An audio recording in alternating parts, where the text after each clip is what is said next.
Hey parents, I am so excited to finally be back with your students tomorrow night. I feel like this break over the last 2 weeks for Thanksgiving and then Feed the Funnel before that was entirely too long. I miss all of your students and I'm really excited to be back in place with them. So we're going to have the next 2 weeks together. We're going to start a series called NFSM Christmas tomorrow night. Basically, we're just going to be looking at the Christmas story and what it means that Jesus was sent to this earth, that he took on flesh, that he was born in a manger. So tomorrow night we're going to be in John chapter 1, where John paints this beautiful picture about Jesus being the light of the world and how that light has shone into the darkness.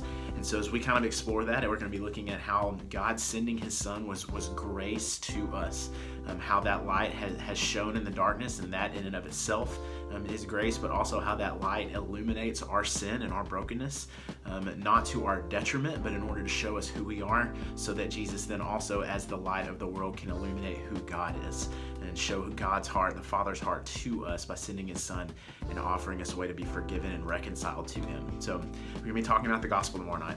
So I'm excited to be able to do that with your students.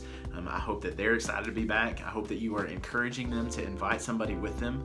But as you continue the conversation at home over the next week, I think one of the biggest topics that you can sit and talk about is kind of twofold. One, what does it mean when John calls Jesus the light of the world? What kind of imagery does that give you? What does that make you think of? You can ask your student that.